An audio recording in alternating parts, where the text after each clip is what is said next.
I just watched a cool film. Tell me about it, Stir. I will. If you don't mind a spoiler or you've seen it, stick around. Companion has an interesting problem. If you know anything about it, even a look at the artwork, then you're going to at least guess something important about it. So, should you bother? Yeah! But like me, you may second guess that in the first 15 minutes or so.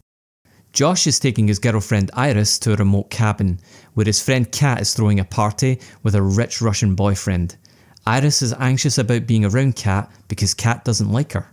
So there's some awkward intros and some dancing, and the following morning, when Russian boyfriend Sergei pushes himself on Iris, she stabs him in the neck with a knife conveniently found in her pocket, and then heads back to the cabin looking like a used tampon for the big reveal. Or is it? Because if you didn't know looking at the cover, or hear it from someone, or just grab an accidental glimpse of the words artificial intelligence in the description you were trying to avoid, then you know that Iris is a highly sophisticated emotional support companion, and we're left in no doubt when Josh commands her to go to sleep. Iris, go to sleep! Except that's not all there is to it. Josh ties Iris to a chair, reactivates her, then breaks the news to her about what she is, a fact she's reluctant to accept, clinging to a default memory of a romantic meeting with Josh in a supermarket that he tells her was just an option he picked randomly from a drop-down menu. He also lets it slip that he and Kat planned this all along. Sergei was a real bad dude, a rich bad dude, so they set him up with a hacked sex bot with their intelligence dialed down and the aggression hopped up, planning to walk off with his cash, claiming the sex bot went loco. All that remains is to fix the hack and reset the robot. But wouldn't you know it, Iris escapes, punches Josh in the throat so he can't disable her with voice commands, and steals his phone with the app that controls her. And so the real story begins, the pursuit of a runaway sex bot in the woods. Can Iris use her wits under pressure to evade capture from Josh, Kat, Patrick and Eli, who are all potentially facing jail time if they can't find her? So this is where things get cool. With Iris now in control of herself, she sets about exploring her options, finding she can customise her eye colour, voice, and importantly her intelligence, which she quickly cranks up to 11, then puts those extra IQ points to work dreaming up ways to escape. First she modifies her voice to mimic Josh to steal his voice-activated car, but when it's remotely disabled and a police officer finds her, she quickly changes her language settings to German to avoid telling the cop that she's killed someone, as her programming won't allow her to lie. But then there's an intervention from Patrick, another AI sex bot introduced at the party as one half of a gay couple. After his boyfriend Eli is killed in a struggle with Iris over a gun, Josh resets Patrick to serve him as an enforcer. Patrick kills the cop and captures Iris. But Kat's now had enough of the escalating situation and just wants to grab her share of the money and run. And when Josh orders Patrick to stop her, his sky-high aggression setting causes him to stab her. And from there on, we really see what Josh is. With Josh fully back in control, he sinks Iris's intelligence to 0 and orders her to hold her hand over a candle for so long that it sets her on fire. Completely insensitive to her clear pain, he then orders her to shoot herself in the head before finally reporting her to the manufacturer. When one of the company reps tells Josh that they'll be able to verify his account of events because Iris's storage is in her body, not her head, Josh sets Patrick to work one last time to stop them, which ends with a resurrected Iris having a final battle with Josh where she stabs him in the head with an automated corkscrew thingy and kills him. This story succeeds where other AI gone rogue films have failed. It captures the more insidious threats of looming AI. Where once we feared Terminators, this story asks the question of what problems might come when things go as planned. The effects of seemingly benign elements of human nature that are overlooked. Such as men's needs for rejection by women, a natural feedback mechanism that is painful but helps us improve, become stronger and more resilient in the long term.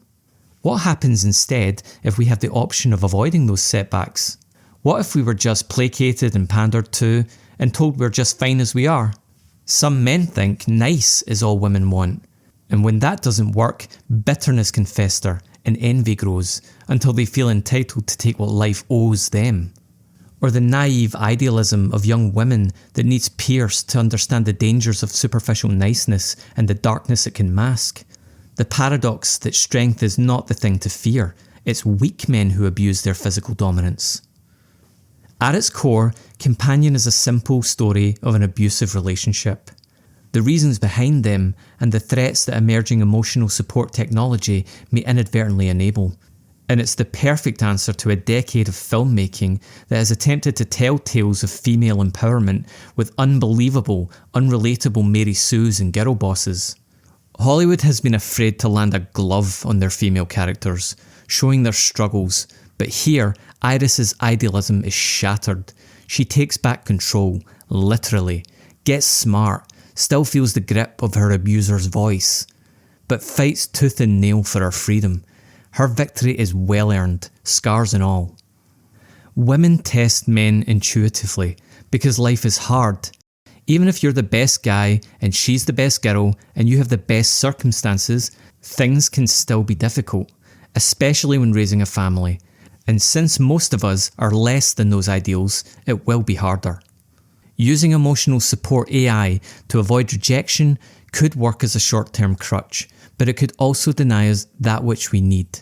Like eating comfort food, it feels good in the moment, but there are consequences to making it your full diet. And the companies selling you that comfort have no incentive to help you break your addiction to their product. The two leads in this film are brilliant. Jack Quaid, adept as ever, morphs from apparent well-meaning if flawed boyfriend all the way to abject abuser, with a performance filled with energy and nuance. And Sophie Thatcher cements her status as a serious one to watch, with a performance every bit as engaging and stand out as her role in 2024's Heretic.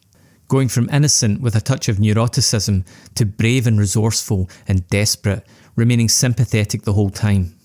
At first, Companion seems unclear. Maybe it's exploring emotional support AI, maybe something deeper about sentience. But before you can pin it down, Iris kills Sergei and the film instantly shifts gears, making the story's real direction unmistakable, a full-blown survival thriller. One of the things this film does well is make sense of strange breadcrumbs it leaves throughout. Things you notice, like the lack of chemistry at the cabin on the first night between the characters. It's a little patience tester, because moments like that should really stand more freely without feeling so boring, but they don't last long and they do pay off. My main criticism is Iris's escape scene. Josh could have just put her to sleep before leaving the room, but instead he wastes time telling Kat that turning off an AI isn't cool. This seems to prop up his nice guy facade, but it doesn't track. He's already shut Iris down before and literally engineered her to kill. It works in the moment to justify her escape, but it feels more like a script convenience rather than a consistent character choice. Carlos, this is a stupid fucking problem to have. Companion is a cautionary tale of human frailties and the dangers of technologies that promise to help us with emotional support that could in fact hinder us from making the progress we desperately need. We have to face up to difficult truths. We have lessons to learn, and we need to build that into our calculus with this technology. This film really deserves your attention. Entertaining, poignant and timely, with lessons for our technology developers, the movie industry and us personally. Hard truths matter. When assessing the problems AI potentially poses, we shouldn't forget our greatest threat is still ourselves. Confusiasm out.